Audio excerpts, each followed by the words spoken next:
mundo vive vendiendo algo. Y es que las ventas no es algo que sea solamente de vendedores. Cuando tienes una reunión y quieres vender una idea, cuando tienes que negociar el precio de un piso, cuando quieres convencer a alguien de que quede contigo, o incluso cuando le tienes que pedir a tu jefe que te dé un proyecto, o no digamos ya que quieres ligar con la persona que te gusta, estás vendiendo. Y realmente muchas veces no concebimos las ventas como lo que son, que es una habilidad humana fundamental. Y precisamente por eso hoy este capítulo de La Hora del Whisky lo que quiero es que hablemos precisamente del horrible mundo de las ventas. Bienvenidos un día más a La Hora del Whisky, mi rincón favorito dentro de Economía para Adultos. Y hoy la verdad que creo que el capítulo que vamos a tener es como...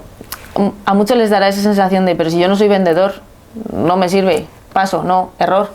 Y es que en realidad, como dice el novelista que citaba al inicio, Robert Louis Stevenson, realmente vender es cosa de todos. Y aprender a diferenciar entre vender bien y no hacerlo tan bien puede ser clave para abrirnos muchas puertas. Así que, ¿con quién mejor que con José Antonio, más conocido como Joan Move en redes sociales, para hablar con él de ventas en este nuevo episodio de La Hora del Whisky? José, muy buenos días y bienvenido.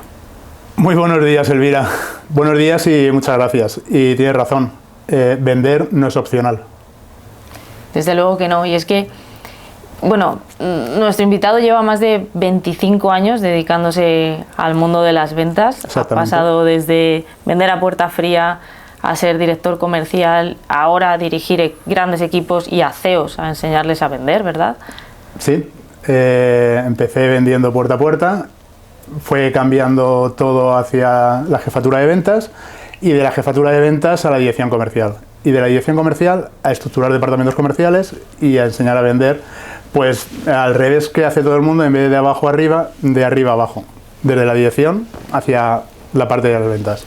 Vamos a estructurar un poco, si te parece, la charla en como una especie de 5 bloques, también porque pretendo que sea muy didáctica para la audiencia. Entonces, en un primer momento vamos a hablar de qué son las ventas, después hablaremos de qué es la formación en ventas, asimismo trataremos el método MOVE, ¿verdad?, en el que hablaremos de cómo formar primero a los CEOs antes que al equipo. Luego después pasaremos a hablar también un poco en el tema de las diferencias entre España y México, y el mercado latinoamericano, y también la atención al cliente que tan denostada está. Entonces, en un inicio, bueno, José, lo primero, muchísimas gracias por compartir este whisky conmigo. Quiero preguntarte, cuando tú dices que eres formador en ventas, ¿la gente qué cara pone? ¿Tenemos un estigma con las ventas?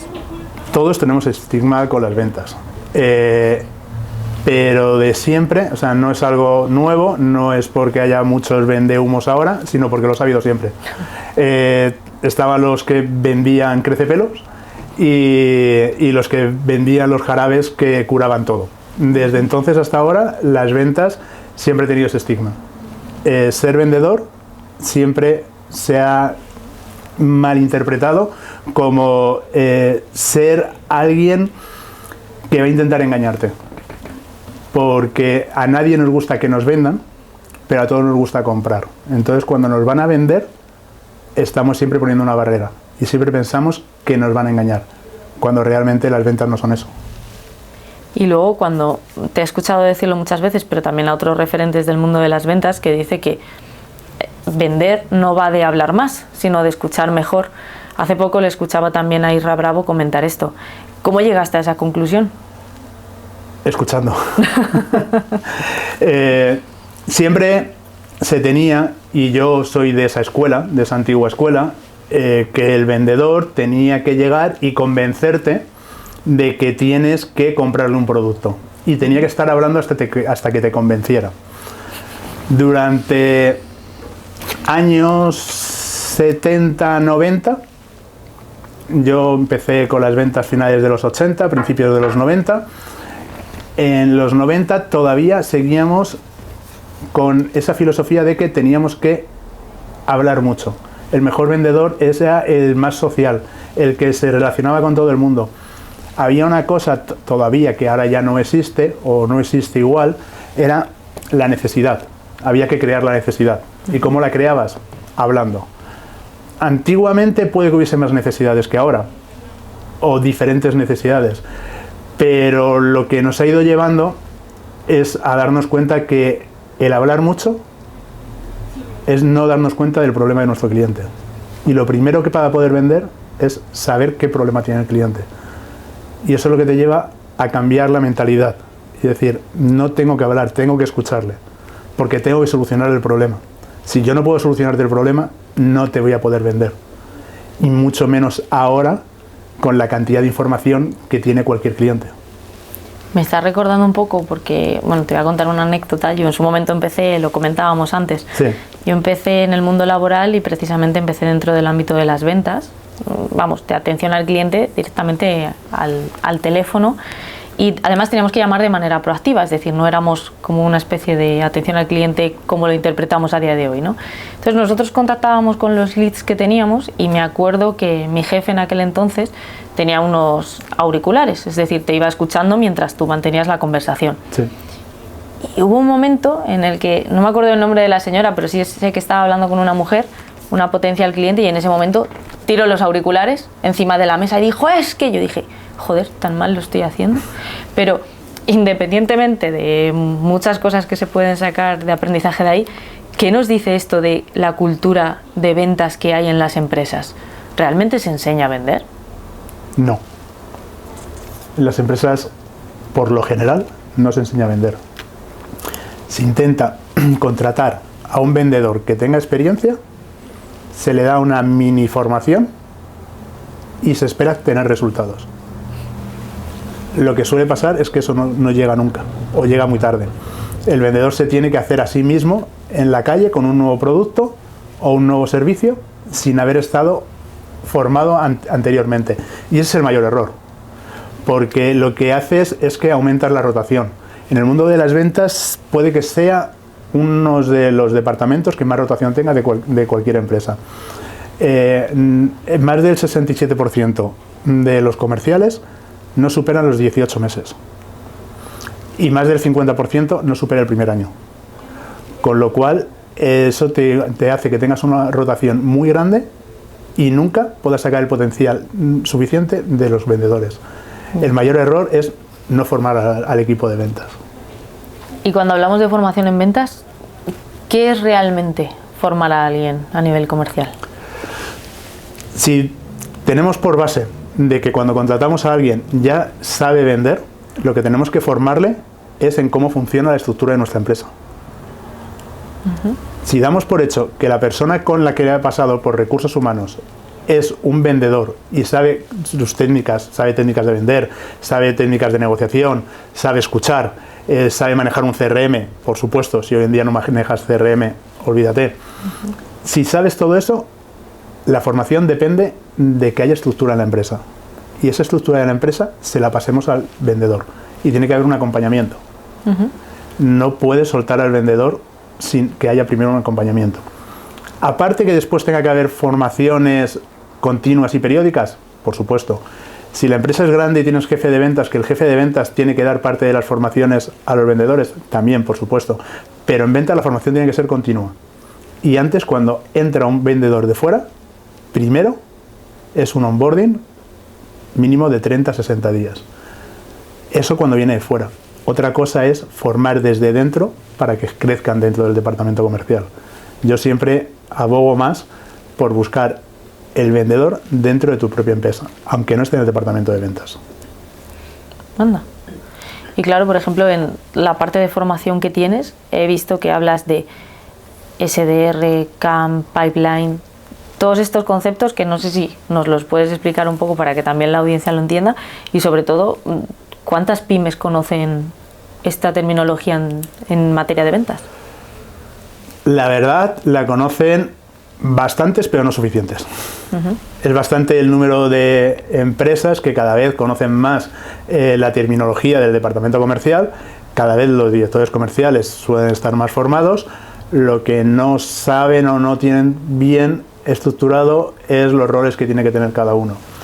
La terminología es pues como la de cualquier otra profesión. Tenemos dentro de las ventas nuestras propias terminologías, que es un forecast, que es un pipeline, que es un KPI. Son cosas básicas que el problema es que muchas veces le cambiamos el nombre y lo hacemos un poco anglosajón, ¿no? KPI son medidores, Forecast es una previsión, igual que el forecast de la previsión del tiempo, pues tenemos la previsión de ventas. El pipeline, que es la tubería, es el proceso del cliente, del prospecto, desde que lo conocemos hasta que lo generamos como cliente. Toda esa es la terminología que manejamos dentro de un departamento comercial. Dentro del departamento comercial, ¿lo deberíamos de saber todos? Sí. ¿Lo sabemos todos? No. Pero cada vez sí que vamos aumentando. Yo lo voy notando más. Según voy teniendo clientes, según voy dando las formaciones, noto que ya vienen sabiendo. O por lo menos me han leído mis posts. Entonces, al haberme leído, ya saben, van cogiendo más terminología. Pero al final, yo, bueno, un poquito por mi experiencia dentro del mundo de las ventas, está claro que hay que saber conceptos, hay que aprender, pero que al final es un poquito como montar en bici, ¿no? Que a montar en bici aprendes montando en bici, no leyendo cómo montar en bici. Y en este caso yo creo que ponerlo en práctica es lo más necesario para las empresas y en este caso para cualquier vendedor. Sí, tienes que tener una formación teórica, pero lo importante es la práctica. Pero la práctica no solo la tienes cuando sales a la calle, la práctica también la puedes tener en formaciones internas. Existen los roleplay de toda la vida, que se están perdiendo las empresas, se están dejando de hacerlo. Es como volver atrás y dar por hecho que la gente ya sabe hacerlo. De hecho, hoy en día puedes hacer el roleplay de muchas maneras. Tienes bots de inteligencia artificial. ¿Qué es eso? Yo tengo un propio clon con el que mis clientes hacen roleplay. Y es como si estuvieran hablando conmigo. Habla exactamente igual que yo y lo utilizan para hacer roleplay. Es practicar. La práctica de verdad la tienes en la calle. Pero aunque tengas la práctica en la calle, tienes que continuar formándote y tienes que continuar teniendo prácticas dentro de la empresa. Y luego, pues es que se me están viniendo un montón de anécdotas, ya es una abuela cebolleta, pero es que me gusta mucho porque yo en su momento no tenía ni idea de ventas. Y recuerdo que cuando llegué a ser jefa de equipo en el departamento, tenía un equipito pequeño al que tenía que llevar. Y recuerdo que había una persona que no vendía nada, pero absolutamente nada. Eso sí, tú estabas viéndole y constantemente, ponle las 4 horas de la mañana, estaba todo el rato hablando. Y yo decía, aquí pasa algo, porque no entiendo cómo puede tener conversaciones tan largas y con todo el mundo parece ser que empatiza tan bien, pero luego no vende nada. Hasta que ya un día me dio por activar, en ese caso, una escucha para ver qué estaba pasando o sentarme con él y comentarlo, y vi que realmente estaba hablando con el buzón de voz y dije, claro, normal que no venda nada. Al final ya digamos que me lo confesó y me dijo, es que me da mucha vergüenza y mucho miedo que me digan que no. Y yo digo, joder, claro, con esas 200, 300 llamadas diarias donde te dicen más veces no y otras muchas cosas lindeces que decirte que sí, ¿crees que el miedo y tanto al no como al rechazo es algo que influye mucho en las ventas? Sí, sí, uno de los principales problemas en ventas es el miedo al no y el miedo al rechazo. Lo que hay que enseñar desde el principio, que el no es la segunda mejor respuesta en una venta. La primera es sí, la segunda es no. La peor es, ya hablamos, llámame. Mándame un correo. Mándame un correo. Lo vamos viendo. Espérate que hable con mi socio. Una vez que hable con mi socio, ya la semana que viene te llamo. Eso es lo peor. Bueno. Hasta que no consigues interiorizar que te digan que no es un paso adelante, es avanzar, cuesta mucho. Y yo lo entiendo. A nadie nos gusta que nos digan que no. Y tampoco nos gusta decir que no. Evitamos decirlo y que nos lo digan. Como el cliente no nos lo quiere decir y nosotros no lo buscamos, las operaciones se quedan en el aire. Y nos quedamos tranquilos porque no nos han dicho que no. Cuando tendría que ser al revés. Teníamos que estar preocupados porque no nos hayan dicho que no. Las ventas son estadística. Cuanto más nos tengas, más cerca estás del sí. Si no tienes noes y tampoco tienes síes y tienes tal vez, jamás vas a conseguir un sí. Y vamos a hacer un pequeño roleplay, ya que antes lo comentabas. Has dicho justo lo del no, ¿vale? Imaginemos un producto X, me da igual, algo o un servicio, creo que eso es indiferente, ¿no? Porque al final da igual lo que vendas. Exactamente igual. Entonces, yo simplemente te digo que no lo quiero. Voy a utilizar los 3 que hemos comentado. El no directamente, Sí. el lo tengo que consultar con mi marido, por Vale. ejemplo, y el de es que no tengo tiempo. Vale. ¿Cómo me rebates cada uno de ellos? Lo primero, al cliente no puedes rebatirle. Porque si rebates al cliente, te lo estás poniendo en contra. Le estás diciendo que está equivocado. Y no puedes decirle al cliente que está equivocado. Lo normal es que hemos llegado a esa situación, a cualquiera de esas tres, porque no hemos sabido cualificar bien antes al cliente. Okay. Se va cualificando durante toda la venta. Pero si tú, por ejemplo, llegas al final y de repente te sale la objeción esa, que yo digo que las objeciones no existen, sino que lo que realmente es, una objeción es cuando puede ser o una duda o una excusa. Si tiene que hablarlo con el marido porque hay una duda, lo podemos retomar. Si tiene que hablarlo con el marido porque es una excusa, no lo vamos a poder retomar. Entonces, cuando me dice, tengo que hablarlo con mi marido, perfecto. Si es que te entiendo que lo tengas que hablar. Es que es lógico, yo tampoco tomaría una decisión como esa, no la tomaría yo solo. Es más, para cuando quieras hablarlo con tu marido, me dices cuándo lo vais a hablar y nos juntamos los tres, pues si hay alguna duda y lo vemos juntos. Esa sería la mejor forma de saber si es duda o es excusa. Porque si es excusa, te va a decir que no, que lo va a hablar a solas y que se acabó. Pero si es duda, te va a decir, oye, pues mira, me parece buena idea, o vamos a hacer que lo vea como buena idea, que lo veamos los tres juntos. Esa es la forma de la objeción a que lo tiene que ver con el marido. ¿Cuál era la otra que decías? La de no tengo tiempo. Vale, no tienes tiempo ahora, ¿cuándo tienes tiempo? ¿Te parece bien la semana que viene? Es que me pilla muy mal. Vale, ¿lo quieres ver más adelante? Sí, ya lo vemos luego. Ya lo vemos luego. Perfecto, te llamo en un mes, ¿vale? Y lo vemos. Sí, pues ya me llamas. Te llamo dentro de un mes. Vale, esto, que pasa muchas veces, la mayoría de veces es porque te quieres quitar de encima. No me quieres decir que no. Yo te he puesto un plazo de un mes, te voy a llamar en un mes. Yo, en mi caso, te llamaría, lo tendría anotado. Te llamaría una, 2 veces como mucho. La primera no me lo cogerías, la segunda a lo mejor me lo decías, otra vez me lo alargabas y ahí terminaría. Si realmente es que no tenía tiempo, cuando le llame dentro de un mes, o me va a dar fecha, o me lo va a alargar, pero me va a poner una fecha. Va a decir que sigue interesado. Si realmente. Lo que pasa es que cuando lo intentamos alargar en el tiempo, las ventas son emociones, y si la emoción está arriba, puedes vender. Si la emoción baja, va a decaer. Si durante ese mes no vamos a hablar nada, lo más sencillo, aunque tuvieras interés y ahora no tuvieras tiempo, iba a caer. Totalmente. Qué bueno. Y, por ejemplo, cuando tú estableces ahora una formación, lo haces enfocándote en los CEOs. Sí. Es decir, consideras, el método MOVE, considera que se debe formar primero al CEO en lugar de formar al equipo comercial. ¿Esto cómo funciona? Vale, yo he formado a muchos equipos comerciales y a ti te han formado, estando en ventas, te habrán formado en alguna vez, habrás tenido alguna formación en ventas. Si yo a ti te formo en ventas y te estoy diciendo ahora cómo tienes que actuar en el caso de que te digan que lo hablamos más adelante o que lo tienes que hablar con 2 personas, si yo te lo digo ahora, pero tú mañana o pasado no lo pones en práctica, se te va a olvidar.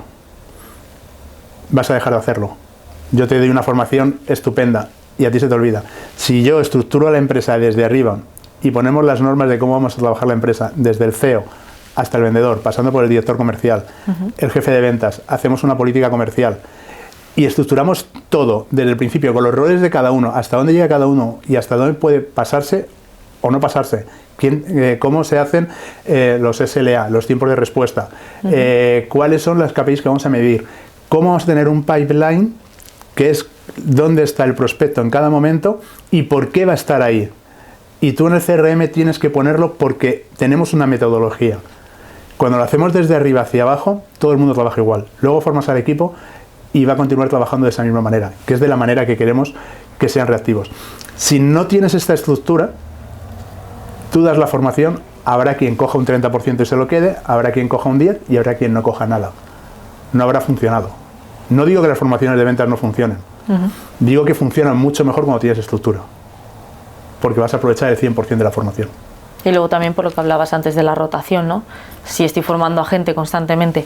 Yo eso llegó un momento que llegaba a quemar. Y ya te digo, aquí neófita total en el mundo de las ventas, pero un poco con la formación que recibí en su momento y lo que pude aplicar, te tocaba luego, ibas montando equipos de ventas, ibas, digamos, contratando, cogiendo a gente y les ibas formando, y lo que tú dices, te duraban pues menos que el caramelo en la puerta de un colegio.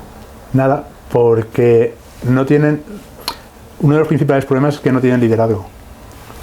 Si no tienes liderazgo, hay gente que no soporta tener liderazgo y que no quiere que estén encima de él. La mayoría de las veces es porque no van a llegar a números, no van a llegar a objetivos, y por eso quieren estar libres, no quieren estar que haya nadie que les esté siguiendo.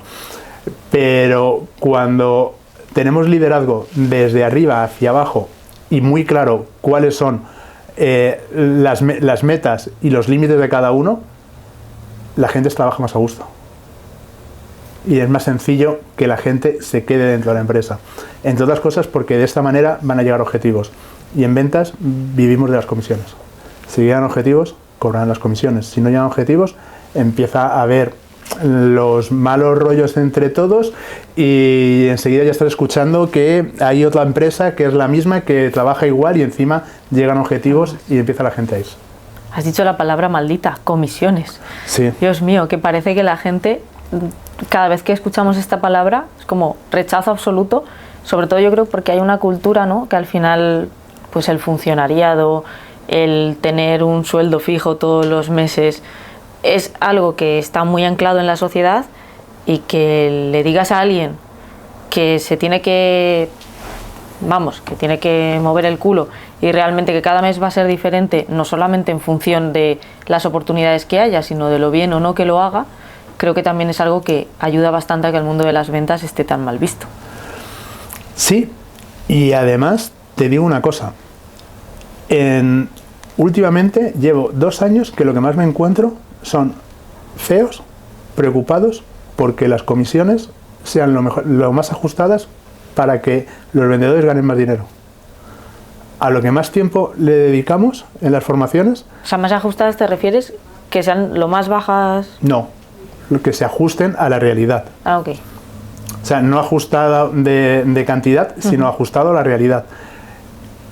A lo que le dedicamos más tiempo es hacer una estructura de comisiones en las cuales los objetivos sean posibles, sean altos y difíciles, pero posibles, dentro de un marco de posibilidades, y cada vez veo a CEOs y directivos dedicando más cantidad de presupuesto a comisiones. Porque es una forma de retener al equipo. No vale las comisiones, 2 cosas: retienes el equipo y aumentas rentabilidad. Es lo principal. ¿Cómo vamos a aumentar rentabilidad? Vamos a pagar sobre rentabilidad. Vamos a pagar sobre comisión, sobre venta, pero también sobre la rentabilidad. Y vamos a buscar el objetivo, que es lo que más me están pidiendo ahora, es aumentar rentabilidades, no aumentar ventas. De hecho, cuando alguien dice, no, es que quiero aumentar un 25, un 45% de ventas en 6 meses. Vale, o sea, normalmente ni los datos. Porque no me estás diciendo un porqué, ni no está basado en datos reales, simplemente es una suposición que quieres tener. En cambio, sí que me encuentro a muchos directivos que dicen, no, quiero ajustar las comisiones, no me importa pagar más comisiones, pero que tengamos más rentabilidad y que cumplamos siempre los objetivos. Si cumplimos siempre los objetivos, la comisión no hay ningún problema en pagarla. El problema es pagar comisiones, no llegar a objetivos y encima el comercial no estar contento. Hombre, es que yo creo que eso en cualquier empresa normal, ¿no? Cuando tienes un equipo bueno, lo que buscas, o lo que debería ser sobre el papel, es buscar que cada vez estén mejor, porque no solamente es que la empresa vaya mejorando, es que tú vas mejorando también, ellos en consecuencia van mejorando, y eso lo tienes que pagar, en este caso pues ya sea comisiones, ya dependerá de cada departamento, pero creo que es así como se crece, ¿no? Esa es la teoría, pero en la práctica, a la hora de realidad, me sigo encontrando esquemas de comisiones como en el 2005. Con la tarifa de mayorista un 5 y con la tarifa de tal un 7. ¿Por qué? O sea, hemos cambiado un montón de cosas. ¿Tiene algún objetivo? ¿Tenemos objetivos trimestrales? Es que el año pasado al final nos quedamos un 23% por debajo. ¿Vale? ¿Había alguna motivación o había alguna forma de que fuéramos viéndolo mes a mes y que mes a mes fuéramos llegando todos a objetivos a la vez? No, no teníamos ni el CRM, ni el pipeline, ni una estructura de comisiones. Tiene que ir todo acorde. Y creo que las comisiones es la mejor forma, no solo de incentivar, sino que realmente retribuir un trabajo. Ojalá todo el mundo pudiera trabajar por comisiones. No por comisiones, sino que se viera reflejado el trabajo que hace por un porcentaje, no claro, por un fijo. Aquí habría que poner un disclaimer. Absténganse políticos. Porque cobran comisiones. Ya, pues por eso mismo. Pero que fuese porque obviamente lo hiciesen todo bien, ¿no? Ya. Pero, y hablabas del director comercial, entonces, formas al CEO. Y luego el director comercial no se tiene que encargar de vender, tiene que encargarse de crear las condiciones de venta para que los demás vendan. Vale. El CEO y el director comercial lo que tienen que mirar es el por qué y el para qué. Son los que están mirando la empresa desde un visionado global, sobre todo el CEO. Yo las formaciones doy tanto CEO como director comercial, muchas veces juntos los dos. Ellos miran el para qué y el por qué. Y desde el jefe de ventas y los vendedores, sobre todo el jefe de ventas hacia los vendedores, o si no hay jefe de ventas y vendedores, el cómo y el dónde. Cómo y dónde se va a realizar, el para qué y el por qué. El para qué y el por qué de la venta se hace desde arriba, es parte ejecutiva. Y la otra parte es la parte operativa. Okay. Entonces primero formamos la parte ejecutiva y los roles que van a tener cada uno y cómo vamos a pasar toda la información verticalmente hacia abajo para que el jefe de ventas y los vendedores trabajen como hemos diseñado en la parte ejecutiva. Okay. Y luego aquí hablabas también que dentro del programa formativo aparece una parte muy importante que tú conoces muy bien, que es la marca personal. ¿Cómo de importante es la marca personal a la hora de hablar de ventas? La marca personal cada vez es mucho más importante y de hecho la incluyo dentro del programa del método MOVE de estructura de departamento comercial. Hay un día que es marca personal que la da mi compañera Lili. Y la marca personal es enseñar desde dentro hacia afuera qué es la empresa. La marca personal, tanto del CEO como del director comercial, es importante, pero es mucho más importante la marca personal del grupo. El CEO tiene que tener marca personal, hoy en día es indispensable. Siempre pongo el mismo ejemplo. Elon Musk, 14 millones de seguidores. Tesla, 140.000. La marca personal es el CEO. ¿El CEO vende? No, el CEO no vende. Vende la marca, pero a través del CEO. En las empresas es igual. Tanto el CEO como el director comercial, como toda la empresa, tienen que vender desde su propia marca personal. Es muy importante que nos vean y que digamos quiénes somos y qué hacemos. Estamos vendiendo y estamos trayendo talento. Uno de los problemas que tú decías o que comentábamos antes es que se nos vayan los vendedores. Si tenemos una marca personal potente, incluso los propios vendedores tienen una marca personal, que estamos viendo que la gente está trabajando con nosotros, que está a gusto, que evoluciona, que crece, las cosas también personales que ponemos dentro de la marca personal, dentro de nuestros posts, por ejemplo en LinkedIn, todo esto que estamos haciendo hace que la empresa sea más grande, nos hace más grande a todos. Y tenemos dos vertientes, la marca personal por un lado y la atención al cliente por el otro. Son dos formas de enfocar la empresa hacia afuera, enseñársela al mundo. Vayamos ahora entonces a esa parte, ya que la mencionas, la atención al cliente. Has hablado que la atención al cliente no es un departamento, sino un comportamiento de todas las empresas. Sí. Explícanos un poco qué quieres decir con esto. Vale, la atención al cliente no es simplemente cuando alguien llama quejándose de que le ha venido mal la factura o de que el producto le ha venido defectuoso. Es una atención al cliente reactiva. nos han llamado y tenemos que buscar una solución. Vale, ante eso tenemos que actuar. Pero luego tenemos la parte proactiva, que es qué hacemos nosotros como atención al cliente para atraer y fidelizar al cliente, a nuestros clientes. Creo que estarás conmigo que la atención al cliente en general cada vez es peor. Muy, muy deficiente. Te iba a decir, es que no sé muchas veces ni siquiera si la hay. Te cuento un caso. Hace 4 semanas, 5 semanas, fui a comer. Iba yo solo a un sitio donde iba antiguamente de paellas, estaba en Valencia. Primer día de mascleta, fue 1 de marzo.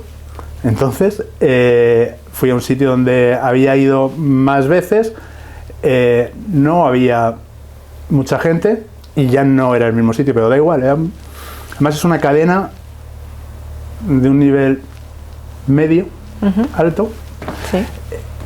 Y cuando llego para entrar, yo mido 1,72 y peso 85 kilos. Había una chica, un poquito más bajita, y me pregunta de cuántos vamos a ser. Le digo que soy yo solo y me dice, una mesa para una personita. Vale, yo no quiero que me hable de usted ni que, pero una mesa para una personita, me lo estaba diciendo una chiquita. No contenta con eso, lleva a la personita a la mesa, la personita soy yo, la personita se sienta en la mesa, ve que la mesa cojea y dice, perdona, es que cogía la mesa. Y dice, sí, ahí tienes las servilletas porque cogían todas y te la pones y para que te deje de cojear. Vale, esa es. Y es una cadena, no es de comida rápida, pero es una cadena de un nivel medio alto. Si esa es la atención que tenemos al cliente, se te quitan las ganas de volver. Pero es que eso lo tenemos muy a menudo. Y te estoy hablando en un B2C, ¿vale? Que es un restaurante, y puedes decir, bueno, es que la hostelería me es indiferente. Me da igual que sea la hostelería que sea en un B2B. Nos pasa lo mismo. Nos encontramos con una falta de atención al cliente grandísima. Enorme. Y en eso es en lo que más estoy trabajando ahora con una nueva formación que hemos preparado entre Liliana y yo. Lili, en la que nos centramos en la marca personal y la atención al cliente. La marca personal es la empresa hacia afuera y la atención al cliente es cómo atendemos al cliente una vez que lo tenemos. Una vez que lo tenemos que hacerle un seguimiento y tenemos que fidelizarlo. Una vez que el cliente nos lo trae el vendedor, lo coge otro departamento que es atención al cliente. Puede ser el mismo vendedor, porque la empresa a lo mejor es más pequeña, pero empieza a trabajar de una forma diferente y una forma proactiva. Vamos a seguir al cliente a ver qué problemas puede tener antes de que los tenga. Y le vamos a estar preguntando durante todo el proceso que tengamos, hasta una renovación, un nuevo pedido, cómo ha estado con nosotros, en qué más le podemos ayudar. Y vamos a aprovechar un cross-selling, un upselling, cualquier cosa, pero el cliente no lo vamos a dejar en ningún momento. Las empresas que hagan eso van a tener una capacidad de aumentar ventas mucho más fáciles sin tener que buscar nuevos clientes. De hecho, les vendrán los clientes, porque el nivel de atención al cliente es bajo y nulo. Lo que comentabas antes del restaurante, yo la verdad que tengo la suerte o desgracia, depende de cómo se mire, porque me encantaría comer todos los días con, comida que pudiese estar teniendo en casa, ¿no? Con la familia y demás, pero bueno, tienes que comer muchas veces fuera y siempre me decían, pero ¿y por qué vas siempre a los mismos sitios? Y yo decía, porque me conocen. O sea, quiero decir que yo cuando entro a ese sitio ya saben lo que necesito. En este caso, pues bueno, no tengo que ocultar que soy una persona celíaca, entonces ya saben, ya me tienen preparado el pan sin gluten, ya tienen como ciertas cosas que tú te sientes en casa. No estás comiendo en casa, pero es como si te sintieses allí. Entonces, ese tipo de atención, que no sé si se puede llamar atención al cliente o simplemente preocupación por hacer bien tu trabajo y lógicamente por tratar a las personas como a ti te gustaría que te tratasen, es lo que a lo mejor muchas veces dices, podrías probar otro sitio nuevo, o a lo mejor tiene otra comida que te puede gustar más, que no suele ser el caso porque también suelen identificarse con buenos restaurantes. Pero dices, no, porque voy donde mi amigo, pues en este caso Enrique, que hace poco se retiró y fue como, Dios mío, qué locura. ¿Ahora qué hago? Claro, pero porque te acabas dando cuenta que no identificas al restaurante, identificas a la persona. O sea, yo no iba, en este caso, a su restaurante, sino que iba donde Enrique. Y si estaba Enrique, como si estaba cualquier persona de su equipo, el trato era poco más que si estoy cuando era pequeña en casa de mis abuelos. Que no me faltaba de nada, que estaba realmente bien atendida, que si voy con clientes, que sí, lo que sea. Entonces, eso es lo que yo creo que se está perdiendo, como estás comentando tú, y ya no solo en el sector hostelería, yo creo que en general en la vida. Vamos por la calle, antes venía en el coche y veo a una persona paseando a un niño en el carrito y va así con el móvil mientras va paseando al niño. Hombre, pues a lo mejor estaba guay poder decirle al niño, mira este edificio, mira esta casa. Creo que nos pasa porque nos hemos metido tanto a nivel tecnología, móvil, que se nos vaya la cabeza y, o sea, entrar a un ascensor y no saludar, o sea, cosas básicas de educación que el otro día, ya una porque otra cosa no, pero vergüenza no tiene. Y literalmente cuando ya subió el chico, que joven, pero joven, quiero decir, que somos jóvenes para unas cosas sí, y para otras ya somos mayores, y subió y no dijo buenos días ni nada y literalmente iba así, que me dieron ganas de hacer un góngora y decir, érase una vez una persona pegada a un teléfono, y en ese momento dije buenos días, no dijo nada, o sea, literalmente es que iba o sea, no iba escuchando. Y digo, pero ¿cómo hemos podido llegar a ese punto de lo que dices, atención al cliente? Pero es que, ¿qué atención personal tenemos con las personas que nos rodeamos? ¿Nos preocupamos, nos acordamos de sus cosas del día a día? ¿O vamos tan corriendo que lo mío es lo más importante, todo lo que tengo yo que hacer y ya lo demás se me olvida? Es que eso es atención al cliente. Y además, lo has dicho, hay bastantes cosas de las que has dicho que es atención al cliente. Tú vas siempre al mismo sitio por cómo te atienden. ¿Te preocupa el precio o te preocupa la atención? Está claro. Cuando todo el mundo se queja que es que vendemos poco porque el precio de la competencia, el precio es una cualidad más del artículo. Si diéramos buena atención, nos preocuparíamos mucho menos del precio, porque el cliente nos iba a ir. Y atención al cliente es desde el que limpia las oficinas, el contable, el de operaciones, cualquier persona que trate con público, tanto sean clientes o sean proveedores, tiene que tener una mínima formación en atención al cliente. Simplemente por ser todos un poco más humanos, que no lo somos. Desde luego que no. Y se está dejando. Y cada vez lo veo más. Y en España cada vez estamos trabajando más como se trabaja en países anglosajones. Hay mucha más separación, la atención al cliente no es mala, pero hay mucha más separación y estamos perdiendo la parte de contacto humano. Lo vamos a echar de menos en breve. Esto va a continuar unos años así, pero luego va a volver otra vez. Y la empresa que lo haya dejado de hacer y no sepa hacerlo porque ya no sea su misión ni visión del negocio, no lo puede interiorizar. Y si no lo interiorizas, te vas a quedar fuera. Porque las empresas que continúen haciéndolo, se trata a todo el mundo mal. Y como todo el mundo trata a todo el mundo mal, no pasa nada. ¿Vale? Cuando haya un grupo de empresas, que las hay, o sea, yo critico mucho, pero hay muchas y que lo hacen muy bien. Cuando esas continúen haciéndolo a lo largo del tiempo y la forma de trabajar de la gente empieza a cambiar y vuelve otra vez a que sea más presencial y que sea más contacto humano, muchas empresas lo van a pasar muy mal. Estoy convencido. Porque lo estoy viendo. Y no tenemos que hablar de grandes empresas, o sea, podemos hablar de empresas pequeñitas donde lo único que se trata es de, valga la redundancia, tratar como te gustaría que te tratasen a ti y sobre todo tener en cuenta que estás con personas. O sea, yo siempre digo lo mismo, me da igual la marca que tengas, me da igual la empresa que tengas, me da igual cuánta gente seáis, es que yo trabajo o colaboro con personas. Y si tu marca es potentísima, pero la persona que hay detrás, permíteme la expresión, es un estúpido, me interesa entre poco y nada ni hablar contigo, ni hacer ningún tipo de colaboración, porque al final eso que das va a ser lo que luego voy a recibir yo. Entonces, pues... ¿A cuántos sitios has dejado de ir o de comprar, o no has llegado nunca a ir o a comprar porque has conocido a gente que trabaja dentro y sabes cómo son? Literal. Lo que son fuera lo están transmitiendo a cómo son en la empresa.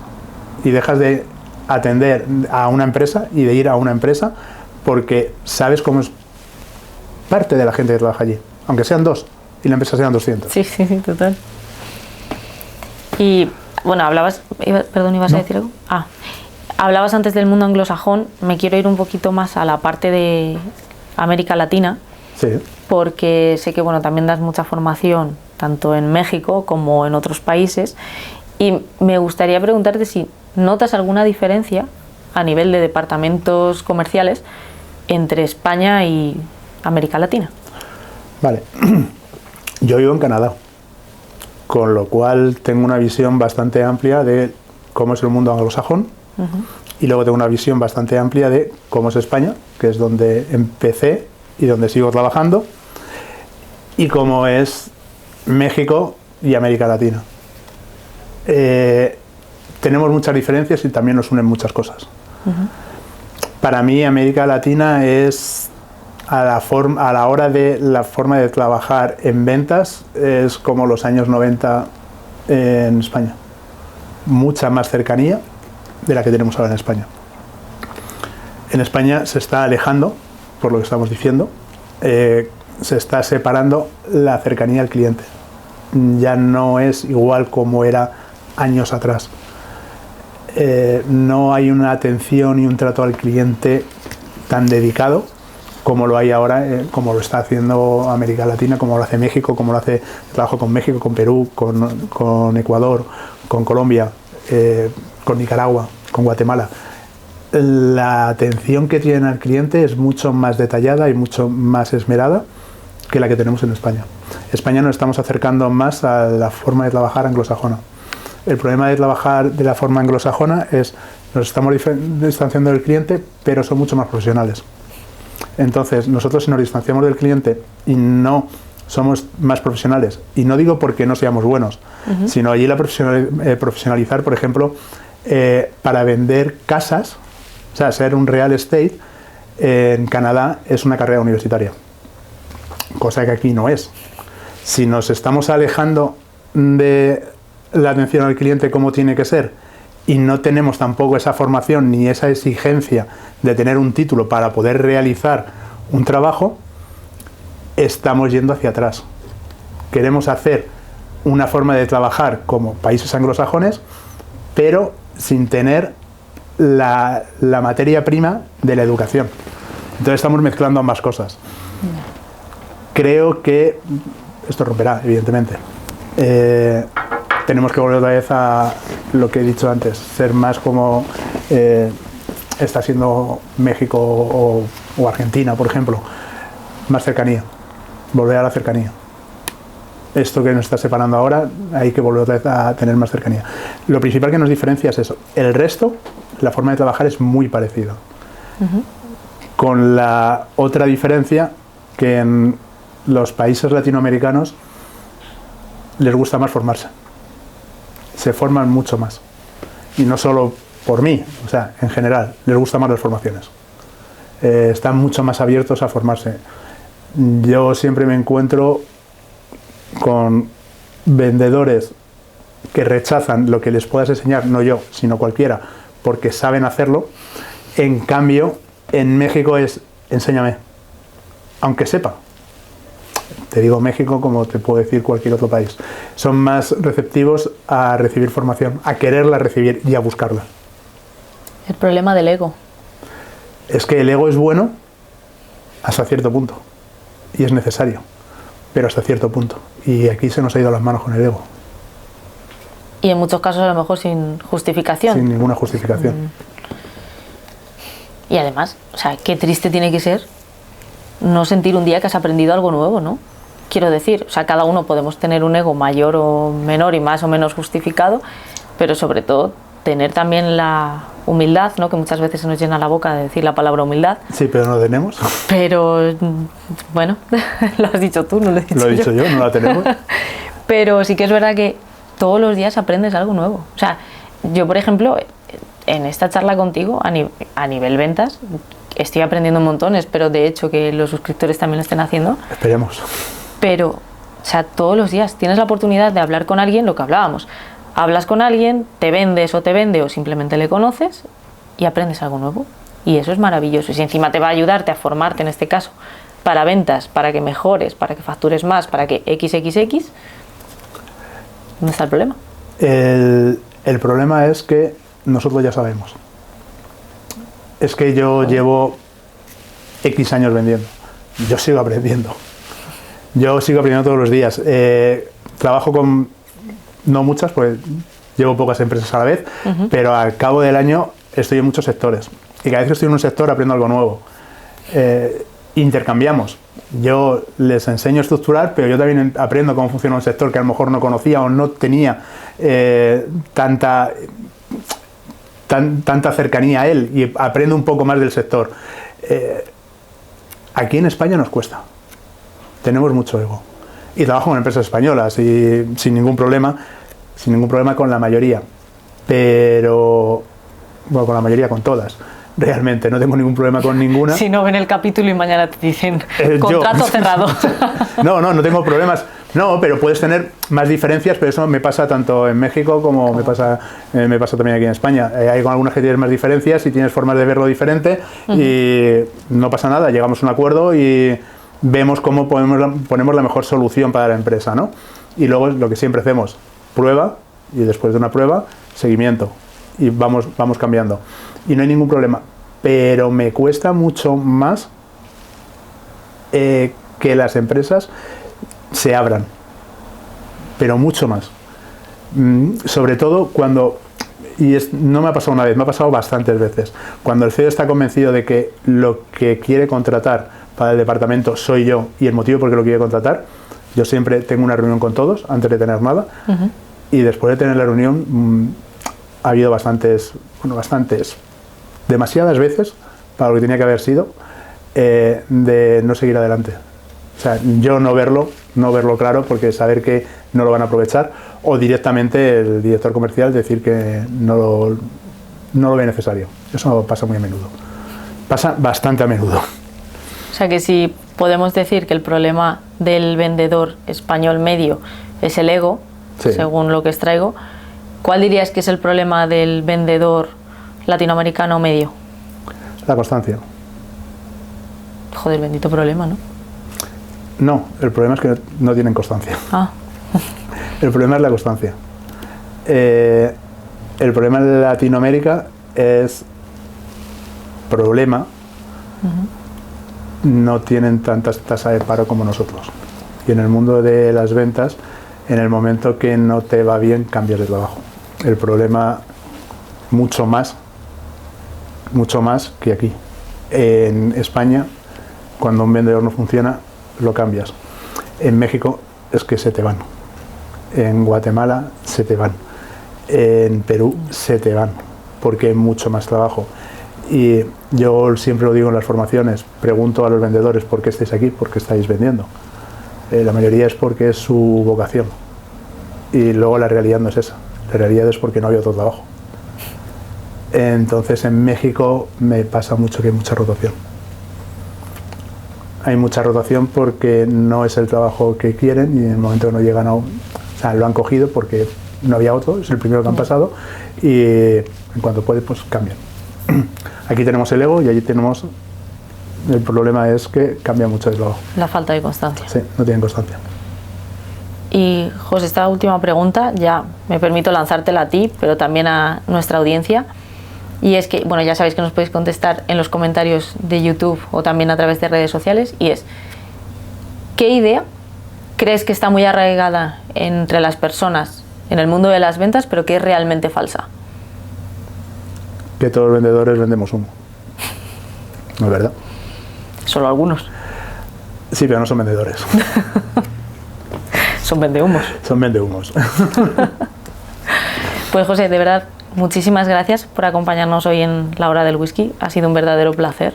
Muchas gracias a ti, Elvira. Muchas gracias por traerme. Nos volveremos a ver seguro. Segurísimo. Bueno, a ver seguro. Sí. Pero volverás a estar invitado por aquí cuando quieras. Cuando quieras. Así que muchísimas gracias. Y a vosotros, muchísimas gracias un día más por acompañarnos en LHV, La Hora del Whisky.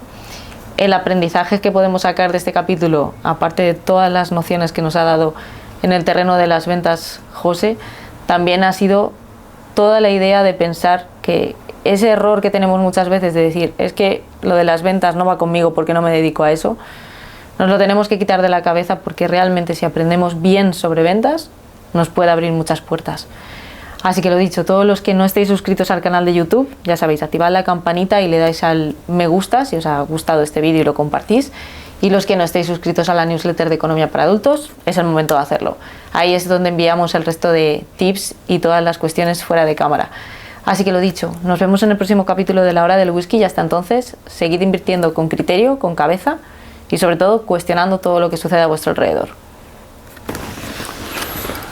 Chin, chin.